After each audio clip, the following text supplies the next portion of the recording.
கைலாய யாத்திரை மற்றும் ஒரு பக்தனின் அசைக்க முடியாத நம்பிக்கை. ஒரு ஏழை பக்தன் சிவபெருமானை தரிசிக்க வேண்டும் என்ற தீவிர ஆசையுடன் இருந்தான். அவனுக்கு கைலாய மலைக்கு செல்ல போதிய வசதி இல்லை. ஆனாலும் அவன் தன் ஊரிலிருந்து புறப்பட்டு நடந்தே கைலாயத்தை நோக்கி பயணிக்கத் தொடங்கினான். வழியில் பல இன்னல்கள் வந்தன. கடுமையான குளிர், உணவு பற்றாக்குறை மற்றும் ஆபத்தான பாதைகள் அவனை சோதித்தன. பலரும் அவனை திரும்பிச் செல்லும்படி கூறினர். ஆனால் அவன் தன் நம்பிக்கையை கைவிடவில்லை. சிவபெருமான் என்னை கைவிட மாட்டார் என்று உறுதியாக நம்பினான்.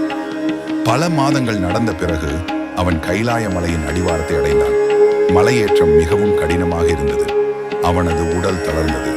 ஆனாலும் அவன் ஒவ்வொரு அடியையும் சிவபெருமானின் நாமத்தை ஜெபித்தவாறே எடுத்து வைத்தான்.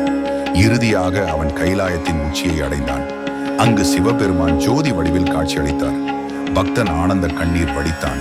அவனது அசைக்க முடியாத பக்தியை கண்டு சிவபெருமான் மனம் மகிழ்ந்தார். சிவபெருமான் அவனுக்கு காட்சி கொடுத்து அவன் வேண்டிய வரத்தை அளித்தார். அந்த பக்தன் தன் ஊருக்கு திரும்பி வந்து தான் கண்ட அற்புதத்தை அனைவருக்கும் கூறினான்.